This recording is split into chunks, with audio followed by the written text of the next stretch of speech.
ঐতিহ্যবাহী ইসলামী বিদ্যাপীঠ আলমপুর জামিয়া ইসলামিয়া সিলেটের উদ্যোগে আয়োজিত দশম বার্ষিক ইসলামী মহাসম্মেলনে চলতি অধিবেশনে সমাসীন মহামান্য সভাপতি, উপস্থিত জাতির বিবেক ওলামায়ে কেরাম, দূর দারাজ থেকে আগত ইসলাম প্রিয় ধর্মপ্রিয় মুসলমান ভাইরা, মহান রব্বুল আলামিনের দরবারে লাখ কোটি শুকর ও সুজুদ যে মহান রব্বুল আলামিন আমাদেরকে আজকে এই মাদ্রাসার মাহফিলে আসার বসার কথা বলার শোনার তৌফিক দান করেছেন। এজন্য মহান রব্বুল আলামিনের দরবারে অন্তরে অন্তঃস্থল থেকে কালিমাতুশ শুকর শুকরিয়া আদায় করি, বলি আলহামদুলিল্লাহ। আর একটু জোরে কোন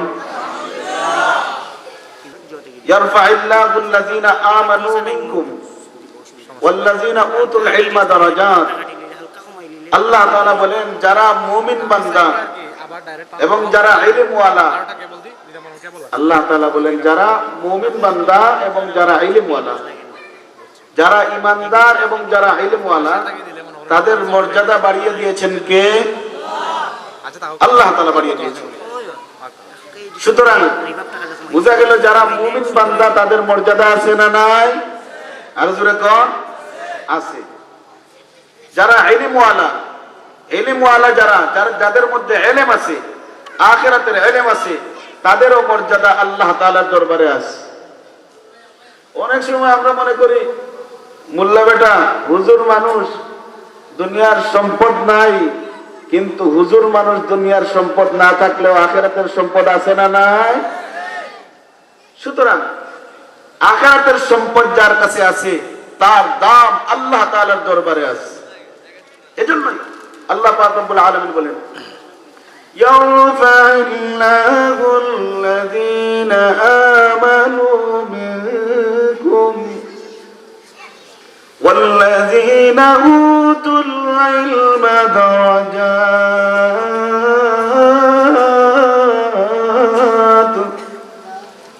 যারা আখিরাতের জ্ঞান রাখে আল্লাহ তাআলা তাদেরকে মর্যাদা দান করেছে। জোরে বলেন না সুবহানাল্লাহ। এই যে আপনাদের সামনে আলমপুর জামিয়ার ছোট্ট ছোট্ট বাচ্চারা, এরা একদিন আলেম হবে, একদিন হাফেজ কোরআন হবে, একদিন মুফতি হবে, একদিন মুহাদ্দিস হবে। এই মুফতি মুহাদ্দিস হওয়ার পরে আল্লাহ তাআলার দরবারে তাদের দাম আছে না নাই? সুতরাং এই বাচ্চাগুলো আজকে আমরা মনে করতেছি ছোট্ট ছোট্ট বাচ্চা, দেখছেন কিভাবে খতিব সাহেবের মতো এত সুন্দর ভাবে তারা আপনাদের সামনে খুতবা দিয়েছে, জুমার নামাজ পড়িয়েছে। একদিন হয়তো এই আলমপুর জামিয়ার ছাত্ররা বাইতুল মুকাররমের খতিব হবে, সম্ভাবনা আছে না নাই? এজন্য আমার ভাইরা, আল্লাহ পাক রব্বুল আলামিনের দরবারে মর্যাদাপূর্ণ মানুষ, যে সমস্ত মানুষদেরকে আল্লাহ তাআলা মর্যাদা দান করেছেন, ওই মানুষগুলোর মধ্যে যারা ইলম অর্জন করেছে, যারা ইলমওয়ালা, ওই ইলমওয়ালা মানুষগুলোকে আল্লাহ তাআলা মর্যাদা দান করেছে। ইলমওয়ালা, ইলমের কি পরিমাণ দাম! ইলম আল্লাহ তাআলার কাছে তো দামি। আল্লাহ পাক রব্বুল আলামিন পবিত্র কোরআনের অন্য আয়াতের মধ্যে বলেন, قُلْ هَلْ يَسْتَوِي الَّذِينَ يَعْلَمُونَ وَالَّذِينَ لَا يَعْلَمُونَ। আল্লাহ পাক রব্বুল আলামিন বলেন, যারা ইলমওয়ালা, যারা ইলম জানে, يَسْتَوِي الَّذِينَ يَعْلَمُونَ, যারা ইলমওয়ালা, যারা ইলম নাই, যাদের ইলম নাই, তারা কি সমান? এটা আল্লাহ তাআলা প্রশ্ন রেখেছেন। যাদের ইলম আছে আর যাদের ইলম নাই, তারা কখনো সমান হতে পারে না, আল্লাহ তাআলাই বলেছেন। সুতরাং আমার ভাইরা, আপনি আপনার সন্তানটাকে আলমপুর জামিয়াতে দিলে ইলমওয়ালা হবে। আলমপুর জামিয়াতে দেওয়ার পরে আপনার সন্তানটা হাফিজে কোরআন হবে। আলমপুর জামিয়াতে দেওয়ার পরে আলেম হবে। আপনি যখন এই সন্তানটাকে আলেম বানাবেন, আলেম বানায়া যদি দুনিয়া থেকে আপনি বিদায় হয়ে যান, কবরে যাওয়ার পরে আপনি আলেমের বাবা, আপনি হলেন হাফিজে কোরআনের বাবা, আপনার সাথে অন্যরকম কোনো আচরণ হবে না। হাফিজে কোরআনের বাবা, কিয়ামতের ময়দানে কঠিন মুসিবতের সময় আপনি হাফিজে কোরআনের বাবা। আমার কথা নয়, বিশ্বনবী রাহমাতুল লিল আলামিন বলেন, হাফিজে কোরআনের বাবার মাথার মধ্যে উলবিসা ওয়ালিদাহু তাজাই ইয়াউমাল কিয়ামা। আল্লাহর নবী বলেন, হাফিজে কোরআনের বাবার মাথার মধ্যে কিয়ামতের দিন আল্লাহ তাআলা নূরের টুপি পরাইয়া দিবে। সুতরাং আমার ভাইরা, অনেক সময় আমরা মনে করি মাদ্রাসায় পড়াইলে ভাত পায় না। আরে ভাই, মাদ্রাসায় পড়াইলে ভাত খাইতে খাইতে ডায়াবেটিস হয়ে যায়। কথা বলেন ঠিক না বেঠিক? দাওয়াত খাইতে খাইতে কি হয়? ডায়াবেটিস হয়ে যায়। ভাত পায় না, ভাত পাইতে পাইতে আর খাইতে খাইতে ডায়াবেটিস পর্যন্ত হয়ে যায়। এজন্য এটা মনে করবেন না, ইলম ওয়ালা আল্লাহর যে সমস্ত মায়ার বান্দা, খাস বান্দা যারা ইলম ওয়ালা, তাদের রিজিক আল্লাহ তাআলা দুনিয়াতেও দান করেছেন, আখিরাতেও দান করেছেন।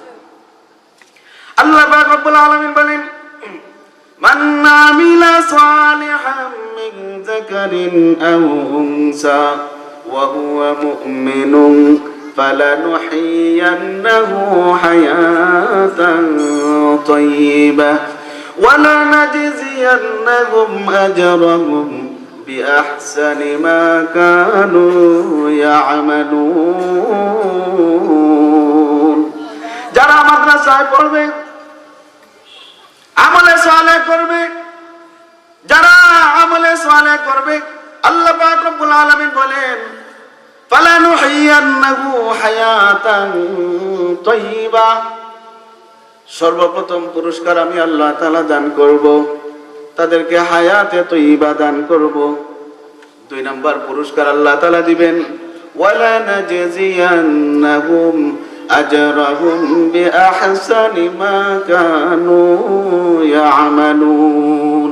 দুনিয়াতে থাকা অবস্থায় যত আমল করবে, আল্লাহ পাক রব্বুল আলামিন কিয়ামতের ময়দানে ওই আমলগুলোর পরিপূর্ণ বদলা দান করবেন। জোরে বলেন সুবহানাল্লাহ। এজন্য যারা ইলম ওয়ালা হবে তারা নেক আমল করার সুযোগ পাবে। যারা নেক আমল করার সুযোগ পাবে, আল্লাহ তাআলা তাদেরকে এই দুনিয়াতেও সম্মানজনক রিজিক দান করবেন। জোরে বলেন সুবহানাল্লাহ। পয়গম্বর মূসা আলাইহিস সালামের নাম শুনছেন তো আপনারা? জোরে কোন? মূসা আলাইহিস সালাম একজন প্রভাবশালী নবী ছিলেন। একদিন বনী ইসরাইলের মধ্যে মূসা আলাইহিস সালাম ওয়াজ করতেছেন। একজন লোক বলল, সংক্ষেপে বলতেছি, হে মূসা, তুমি তো ওয়াজ করতেছো, বয়ান করতেছো, হে মূসা তুমি দাবি করতেছো, আচ্ছা বলো তো দেখি বর্তমান সময়ে তোমার জীবদ্দশায় সবচেয়ে বড় আলেম কে? জোরে বলেন সুবহানাল্লাহ। ওই লোকটা মূসা আলাইহিস সালামকে জিজ্ঞাসা যে এই সময়ে সবচেয়ে বড় আলেম কে? মূসা আলাইহিস সালাম মনে করলেন যে আমি তো একজন নবী, নবীর চেয়ে বড় জ্ঞানী আর কেউ আছে? মূসা আলাইহিস সালাম বলে ফেললেন যে আমার চেয়ে বড় জ্ঞানী আর কেউ নাই, আমি হলাম সবচেয়ে বড় আলেম। জোরে বলেন সুবহানাল্লাহ। আল্লাহ তাআলার ইচ্ছা হলো, হে মূসা তুমি এরকম না বলে যদি বলতা যে আল্লাহর হুকুমে আমি সবচেয়ে বড় আলেম, তাইলে কোনো অসুবিধা ছিল না। এমনও কোনো অসুবিধা হয় নাই, কিন্তু আল্লাহ তাআলা চাইতেছেন যে মূসাকে আমি পরীক্ষা করি। জোরে বলেন সুবহানাল্লাহ। আর একটু জোরে কর না।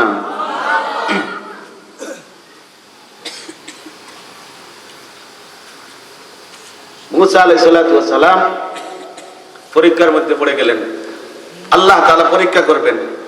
এখন আল্লাহ তাআলা বুঝাইতে চান, হে মূসা তুমি মনে করছো তুমি সবচেয়ে বড় আলেম, কিন্তু আমি আল্লাহ তাআলা তোমার চেয়ে আরো বড় আলেম এই পৃথিবীর মধ্যে রেখে দিয়েছি। জোরে বলেন সুবহানাল্লাহ। আল্লাহ পাক রব্বুল আলামিন মূসাকে পরীক্ষা করা শুরু করলেন। হে মূসা তুমি মনে করেছো তুমি হলে সবচেয়ে বড় আলেম, কিন্তু না, আমি আল্লাহ তাআলা তোমার চেয়ে আরো বড় আলেম এই পৃথিবীর মধ্যে রেখে দিয়েছি। মূসা বলে, আল্লাহ গো, মূসা আলাইহিস সালাম আল্লাহ তাআলার সাথে কথা বলতে পারতো, এজন্য মুসা আলাইহিস সালাতু ওয়াস সালামের নাম হলো কালিমুল্লাহ। মুসা ডাক দিয়ে বলে, আল্লাহ আমার চেয়ে বড় আলেমকে? বলে, আমি আল্লাহ তাআলা তোমার চেয়ে বড় আলেম এই পৃথিবীর মধ্যে বাকি রেখে দিয়েছি। কে গো? আল্লাহ বলে, ও মুসা, যেখানে গিয়ে মাজমা আল বাহরাইন, দুইটা সাগর একত্রিত হয়েছে মুসা, ওই জায়গার মধ্যে তুমি যাও, সফর করো। সফর করার পরে তুমি দেখবা আমি আল্লাহ তাআলা সেখানে তোমার চেয়ে আরো বড় আলেমকে রেখে দিয়েছি। দুইটা সাগর যে জায়গায় একত্রিত হয়েছে। মুসা আলাইহিস সালাম এখন চিন্তা করলেন, তাইলে সফর তো শুরু করতে হবে। আমার চেয়ে বড় আলেম যে, তার কাছ থেকে আমি ইলম অর্জন করতে হবে। জোরে বলেন না সুবহান। কষ্ট নিসা বকুল।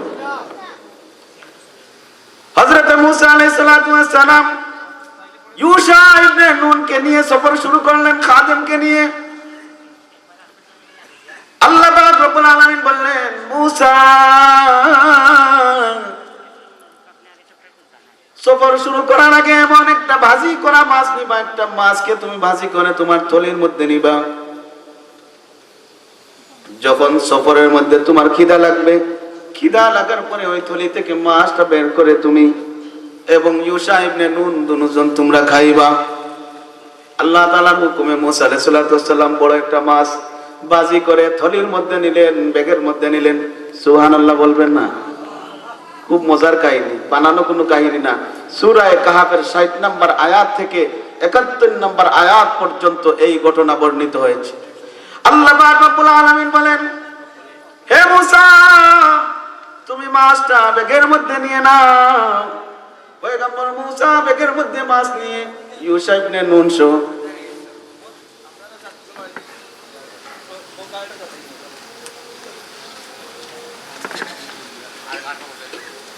হে মুসা ব্যাগের মধ্যে মাছটা নিয়া তুমি সফর করো। মুসা আলাইহিস সালাতু ওয়াস সালাম সফর করলেন। সফর করতে করতে এক পর্যায়ে মাজমা আল বাহরাইনি, দুইটা সাগর যেখানে একত্রিত হয়েছে, সফরের মধ্যে প্রতিমধ্যে অনেক সময় দেখা যায় পেটে খিদা লাগে, মাছ বের করেন আর খান, মাছ বের করেন আবার সফর শুরু করেন। এরকম ভাবে সফর করতে করতে এক পর্যায়ে ইউশা ইবনে নুন এবং মুসা আলাইহিস সালাতু ওয়াস সালাম মাজমা আল বাহরাইনের কাছে গেলেন। আল্লাহ পাক রব্বুল আলামিন সেখানে এমন একটি পাথর রেখে দিয়েছেন, যেই পাথর থেকে পানি বের হতো। ওই পানির নাম হলো আবে হায়াত। আবে হায়াত মানে এমন পানি, যেই পানিটা মৃত কোনো জন্তুর মধ্যে লেগে গেলে সাথে সাথে আল্লাহ তাআলার হুকুমে জীবিত হয়ে যায়। ওই আবে হায়াত মুসা আলাইহিস সালাতু ওয়াস সালাম এবং ইউশা ইবনে নুন মাজমা আল বাহরাইন ওই স্থানে যখন গেলেন, যাওয়ার পরে মুসা আলাইহিস সালাতু ওয়াস সালাম ক্লান্ত হয়ে পাথরের মধ্যে শুয়ে পড়লেন। ইউশা ইবনে নুন কাছে হঠাৎ করে ওই পাথর থেকে পানি বের হয়েছে, আবে হায়াত। আবে হায়াত বের হতে হতে মুসা আলাইহিস সালাতু ওয়াস সালামের থলির মধ্যে রাখা যে মাছটা আছে, ওই মাছের সাথে, ভাজি করা মাছের সাথে যখন পানিটা লাগলো, আবে হায়াতটা পানিটা লাগার পরে মুসা আলাইহিস সালাতু ওয়াস সালামের ওই মাছটা জীবিত হয়ে গেল। জীবিত হইয়া লাফাইয়া লাফাইয়া সমুদ্রের মধ্যে সাথে সাথে সুরঙ্গ করে চলে গেল। আর একটু জোরে কন্যা সুবহানাল্লাহ। মুসা আলাইহিস সালাতু ওয়াস সালাম এবং ইউশা ইবনে নুন আরো সামনের দিকে সফর করলেন। সফর করতে করতে আবার যখন খিদা লাগলো, খিদা লাগার পরে বললেন যে মাছটা বের করো। খাদেম এখন বলে, মাছ তো আমি ভুলে গেছি, ওই যে আমরা পাথরের মধ্যে শায়িত অবস্থায় আপনি যখন ছিলেন তখন মাছটা চলে গেছে। বলে, তুই আগে আমাকে বললি না, আগে আমার কইলেন না, আমার তো সফর ওই জায়গা পর্যন্তই শেষ। সফর তো আমার ওই জায়গা পর্যন্তই শেষ। আবার দুজন গেলেন। যাওয়ার পরে মুসা আলাইহিস সালাতু ওয়াস সালাম আর ইউশা ইবনে নুন যাওয়ার পরে ওই যে মাছটা যেখান থেকে গিয়েছিল ওইদিকে সুড়ঙ্গ করে চলে গেছে। জোরে বলেন সুবহানাল্লাহ। আলা আরাইতা ইয আওয়াইনা ইলাস সাখরাতি ফাইন্নী নাসিতুল হুত ওয়া মা আনসানিহু ইল্লা আশ-শাইতানু আন আযকুরা ওয়াত্তাখাযা সাবিলাহু ফিল বাহরি আজাবা। এমন ভাবে মাছটা চলে গেল, শুধুমাত্র বালুর মধ্যে দাগ কেটে এরকম নয়, বরং পানির মধ্যেও সুড়ঙ্গ করে চলে গেল। মূসা আলাইহিস সালাতু ওয়াস সালাম ওই জায়গার মধ্যে যাওয়ার পরে বালুর দাগগুলো দেখে দেখে সামনের দিকে গেলেন। যাওয়ার পরে দেখেন পানির মধ্যে বিশাল সুড়ঙ্গ করে ফেলেছি। পানির মধ্যে সুড়ঙ্গ করার পরে ওই সুড়ঙ্গ দিয়ে মূসা আলাইহিস সালাতু ওয়াস সালাম ভিতরে গেলেন। পানির ভিতরে যাওয়ার পরে দেখেন পানির ভিতরে আল্লাহ তাআলা এমন একজন ব্যক্তিকে রেখে দিয়েছেন, শরীরের মধ্যে কাপড় মুড়ানো অবস্থায়, একটা চাদর দেওয়া শরীরের মধ্যে, ওই চাদরটা দেওয়া অবস্থায় শায়িত অবস্থায় আছেন। আল্লাহ পাক রব্বুল আলামিনের হুকুমে মূসা যখন ওই উনার কাছে যখন গেলেন, যাওয়ার পরে বললেন আসসালামু আলাইকুম ওয়া রাহমাতুল্লাহ। ওই পানির নিচে আর তো কেউ যাওয়ার কথা না। মূসা যখন গেলেন, গিয়ে যখন সালাম দিলেন, তখন হযরতে খাজির আলাইহিস সালাতু ওয়াস সালাম ডাক দিয়ে বললেন, কে রে কে, এই পানির নিচে তুমি কে এসেছো? বলে আমি মূসা। বলে কোন মূসা? বলে আমি হলাম বনি ইসরাইলের মূসা। জোরে বলেন সুবহানাল্লাহ। আর একটু জোরে কোন না। বলে বনি ইসরাইলের মূসা, তুমি আসলা কেন? তুমি আসলা কেন? বলে আমি আসলাম এই কারণে যে আল্লাহ তাআলা আমাকে পাঠিয়েছেন আপনার কাছে, আপনার কাছ থেকে ইলম অর্জন করার জন্য। জোরে বলেন না সুবহানাল্লাহ। বলে ইলম অর্জন করবেন, আপনি যদি আমার সাথে ইলম অর্জন করতে হয় ধৈর্য ধরতে হবে। তাহলে ইলম অর্জন করতে হলে, জ্ঞানী হতে হলে, আল্লাহ কোরআন হাদিসের ইলম অর্জন করতে হলে এক নাম্বার শর্ত হলো ধৈর্য ধরা। এক নাম্বার শর্ত কি? ধৈর্য ধরা। মূসা আলাইহিস সালাতু ওয়াস সালাম বললেন অবশ্যই আমি ধৈর্য ধরব। ইউশা ইবনে নুন এখানে সাথে নাই। হযরত খাজির এবং মূসা আলাইহিস সালাতু ওয়াস সালাম কথোপকথন চলতেছে। খাজির আলাইহিস সালাতু ওয়াস সালাম বললেন, তুমি যদি আমার সাথে থাকতে হয় তাহলে ধৈর্য ধরতে হবে। বলে যা বলবেন আমি তা আমি মানবো, আমি ধৈর্য ধরবো, কোনো সমস্যা নাই। তিনি বললেন ইন্নাকা লান তাসতাতিআ মাইয়া সাবরা, তুমি ধৈর্য ধরতে পারবে না। ইন্নাকা লান তাসতাতিআ মাইয়া সাবরা, তুমি আমার সাথে ধৈর্য ধরতে পারবে না। বলে না, অবশ্যই আমি ধৈর্য ধরবো। বলে তাই নাকি? এমতো অবস্থায় দুজনের মধ্যে যখন কথোপকথন হয়ে সিদ্ধান্ত হয়ে গেল পয়গম্বর মূসা ধৈর্য ধরবেন।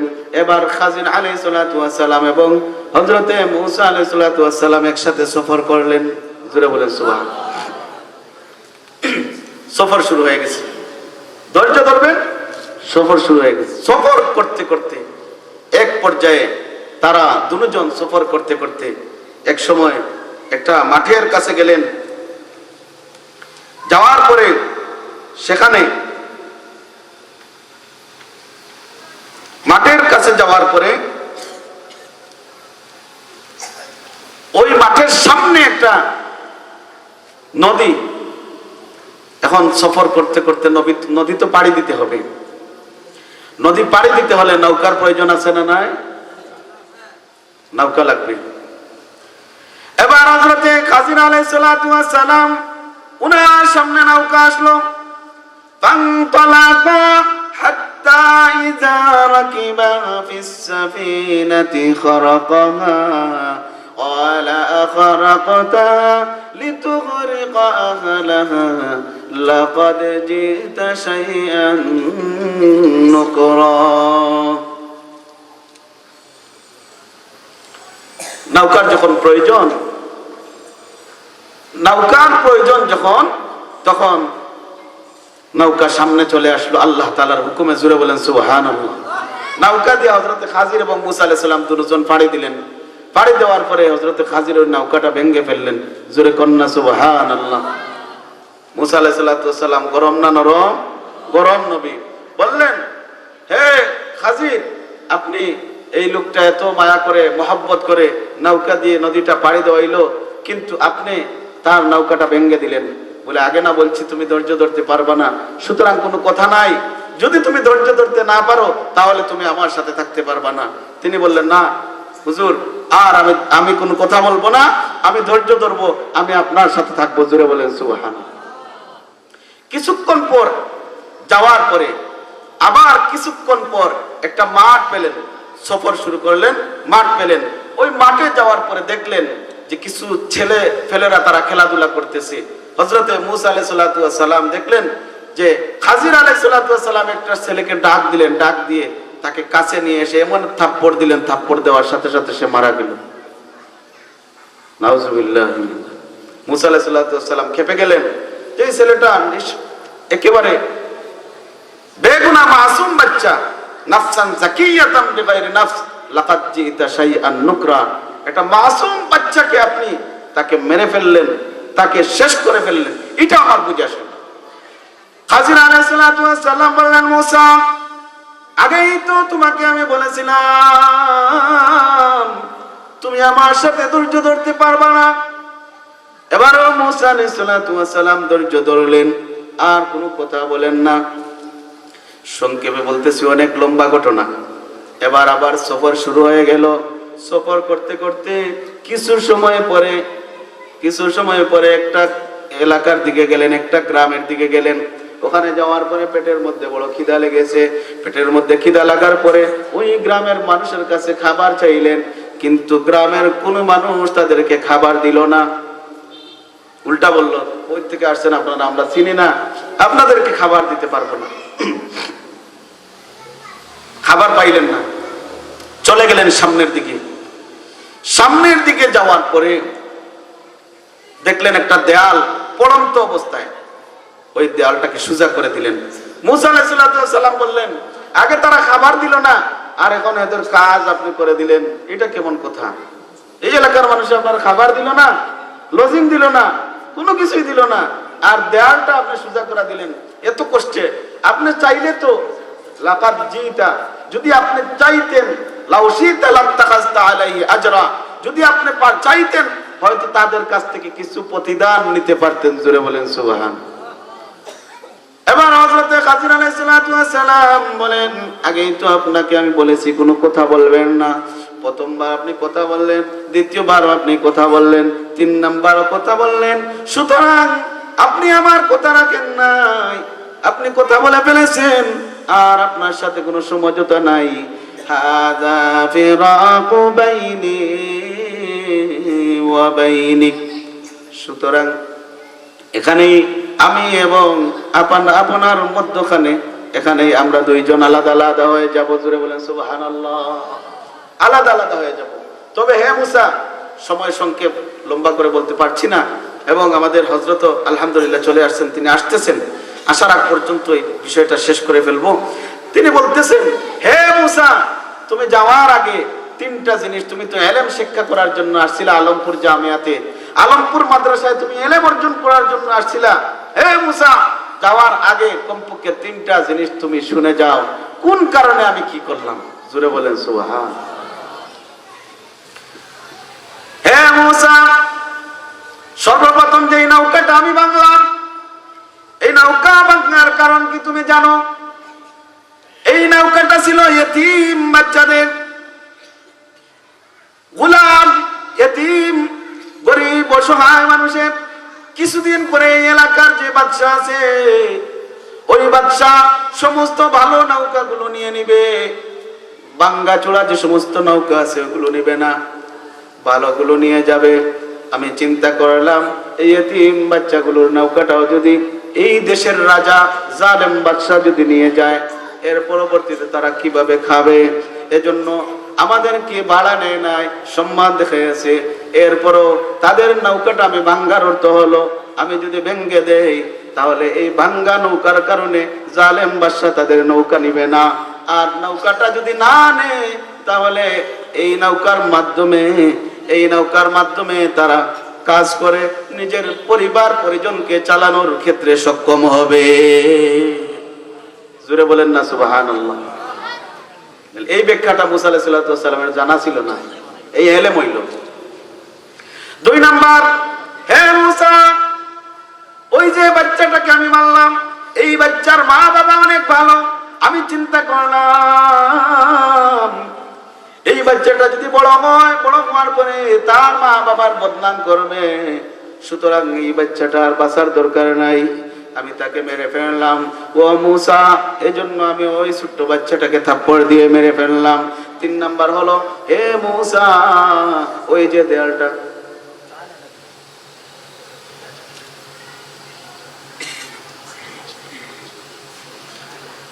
হে মুসা, ওই যে আমি নৌকাটা ভেঙে ফেললাম, এটার ব্যাখ্যা তুমি জানলা। 2য় পর্যায়ে যে সন্তানটাকে মেরে ফেললাম, এটার ব্যাখ্যা তুমি শুনো। তার মা বাবা বড় ভালো, হে বড় বজ্জাত হবে বড় হলে, সুতরাং সে আর বাঁচার দরকার নাই, আমি তাকে মেরে ফেললাম। 3 নাম্বার ব্যাখ্যা হলো, ওই যে দেয়ালটা, যে গ্রামের কাছে গেলাম, তারা খাবার দিল না, কিন্তু এরপরও তাদের কাজ করে দিলাম। ও মুসা, তুমি জানো না এই দেয়ালের নিচে এমন কিছু গুপ্ত সম্পদ আছে, যে সম্পদগুলো, এই যে সম্পদগুলোর মালিক হলো ছোট্ট ছোট্ট বাচ্চারা। এখন এরা ছোট আছে, তারা জানেও না তাদের এই সম্পদ, তারা এগুলার মালিক, তারা জানেও না। আমি দেখলাম এই দেয়ালটা পড়ন্ত অবস্থায়, আইয়াং কদ্দ, পড়ন্ত অবস্থায় দেয়ালটা যদি পড়ে যায়, পড়ার কারণে মানুষ এই দেয়ালের নিচ থেকে সম্পদগুলো নিয়ে যাবে। সুতরাং আমি চিন্তা করলাম এই দেয়ালটা যদি আমি সোজা করে দেই, তাহলে সম্পদগুলো আর কেউ নেবে না, আর এই বাচ্চাগুলো বড় হওয়ার পরে তারা তাদের সম্পদগুলো বুঝে পাবে। এজন্যই হে মুসা, আমি এই দেয়ালটা, তারা যদিও আমাকে খাবার দেয় নাই, এরপর আমি তাদের দেয়ালটাকে সোজা করে দিয়েছি। আর একটু জোরে কন্যা সুবহানাল্লাহ। এজন্য আমার ভাইরা, মুসা আলাইহিস সালাম এই 3টা প্রশ্নের জবাব পাওয়ার পরে, মুসা আলাইহিস সালাম জবাবগুলো পাওয়ার পরে তিনি বললেন, হ্যাঁ কাজী, ঠিক আছে, আগে আমি আসলে ধৈর্য ধরতে পারলাম না, যদি ধৈর্য ধরতে পারতাম আরো কত ইলম আপনার কাছ থেকে আমি শিখতে পারতাম। মুসা আলাইহিস সালাম এর পরবর্তীতে উনি ওনার রাস্তায় চলে গেলেন, খাজির আলাইহিস সালাম ওনার রাস্তায় চলে গেলেন।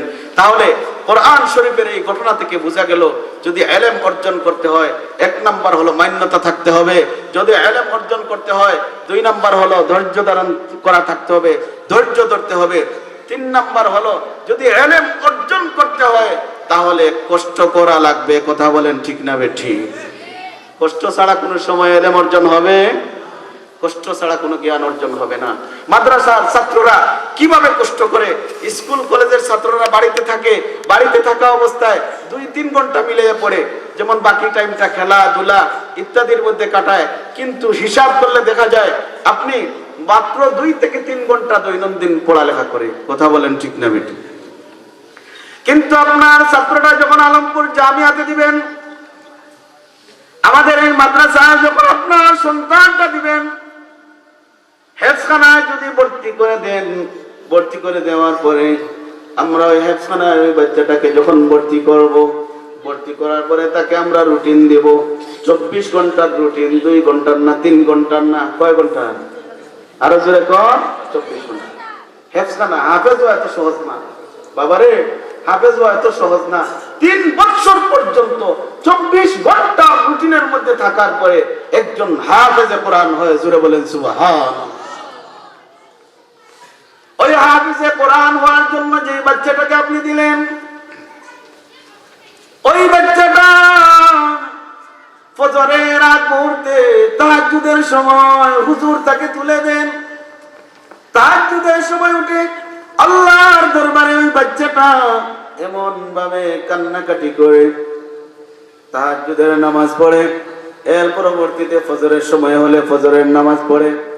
ফজরের নামাজের সময়ের আগেই, এর আগে পবিত্র কোরআনের তিলাওয়াত শুরু করে। ফজরের নামাজের পরে আবার তিলাওয়াতে বসতে হয়। 7:30 পর্যন্ত ওই বাচ্চাটা তিলাওয়াতের মধ্যে থাকে। 7:30 থেকে 8টা পর্যন্ত আধা ঘন্টা নাস্তার মধ্যে থাকে। 8টা থেকে 8:30 পর্যন্ত ওযু ইস্তেনজা গোসলের জন্য সময় দেওয়া হয়। 8:30 থেকে 9:30 পর্যন্ত তাকে ঘুমের টাইম দেওয়া হয়। 9:30 থেকে আবার ওই বাচ্চাটা পবিত্র কোরআনের তেলাওয়াতের মধ্যে বসে 9:30 থেকে জোহরের আজানের আগ পর্যন্ত সে আমুক্তা সহ অন্যান্য যে বিষয়গুলো হুজুরকে শোনায়। জোহরের আজান হওয়ার পরে নামাজের জন্য প্রস্তুতি নেয়। জোহরের নামাজ যখন শেষ হয়ে যায়, মাত্র আধা ঘন্টার ভিতরে খাবার দাবার শেষ করতে হবে। ওই আধা ঘন্টার ভিতরে খাবার দাবার শেষ করে আবার পবিত্র কোরআন সামনে নিয়ে বসে আসরের আধা ঘন্টা আগ পর্যন্ত আবার কোরআন শরীফ তেলাওয়াত করে আসরের আগ মুহূর্তে কিছু তার মাথাটা ফ্রেশ হওয়ার জন্য সময় দেওয়া হয়। এরপরে আসরের আজান হয়। আসরের আজানের পরে নামাজ পড়ার পরে এর পরবর্তীতে ওই বাচ্চাটাকে মাগরিবের আগ পর্যন্ত খেলাধুলার জন্য কিছু সময় দেওয়া হয়। মাগরিবের আজান হওয়ার পরে আবার পড়া শুরু হয়ে যায়। এশা পর্যন্ত আবার পড়ে, আর আবার এশার নামাজ পড়ে। এশার নামাজ পড়ার পরে আবার পড়তে বসে 9:30 হওয়ার পরে পড়া থেকে উঠে 9:30 থেকে 10টা পর্যন্ত খাবার গ্রহণ করে, খাবার দাবার করে। ঠিক যখন 10টা বাজে, 10টা বাজার সাথে সাথে মশারি টানাইয়া সব ছাত্রগুলা একই সাথে ঘুমাইয়া পড়ে। জোরে বলেন না সুবহানাল্লাহ। এরকম ভাবে একদিন না, এক মাস না, 12 মাস, 12 মাস এই রুটিনে যখন একটা বাচ্চা 12 মাস পর্যন্ত, 1 বছর পর্যন্ত, 2 বছর পর্যন্ত, 3 বছর পর্যন্ত মেধা অনুপাতে আপনারা শুনেছেন বাংলাদেশে এমনও রত্নগর্ভা মায়ের সন্তান আছে যে 27 দিনেও হাফেজ হয়েছে। জোরে বলেন সুবহান। এমন রত্নগর্ভা মায়ের সন্তান আছে যে 1 বছরে হাফেজ হয়েছে, যে 2 বছরে হাফেজ হয়েছে, কেউ আছে 3 বছরে হয়, কেউ আছে 6 বছরে, 6 মাসেও হয়। জোরে বলেন আলহামদুলিল্লাহ। এই মহাগ্রন্থ আল কোরআন আলমপুর মাদ্রাসায় আপনি বাচ্চাটাকে দেওয়ার পরে মহাগ্রন্থ আল কোরআনটা তার মাথার মধ্যে প্রবেশ করাতে হলে কত মেহনত মুজাহাদা লাগে না? মেহনত ছাড়া এমনিতেই হয়ে যায়। কথা বলেন, মেহনত আছে না নাই?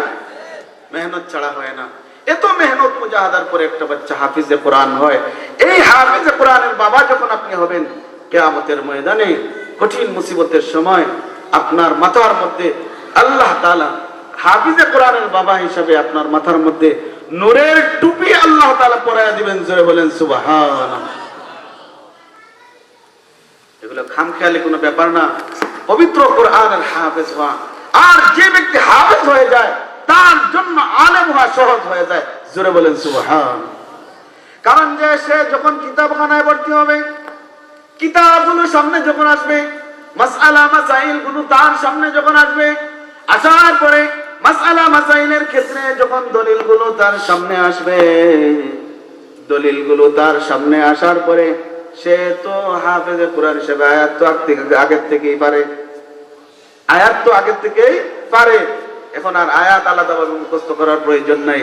সুতরাং দেখা যায় ওই বাচ্চাটা আলেম হওয়ার ক্ষেত্রেও তার সহজ হয়ে যায়। জোরে বলেন সুবহান। আর একটু জোরে বলেন না সুবহানাল্লাহ। এজন্য আজকে আলমপুর জামিয়াতে ইনশাআল্লাহ আমি আপনাদের কাছ থেকে ওয়াদা নিতে চাই। আলহামদুলিল্লাহ এই মাদ্রাসা প্রায় 10 বছর বয়স হয়েছে। প্রত্যেক বছর 5-6 জন 7 জন, এই বছর 6 জন হাফেজে কোরআন এই মাদ্রাসা থেকে বের হবে। জোরে বলেন সুবহানাল্লাহ।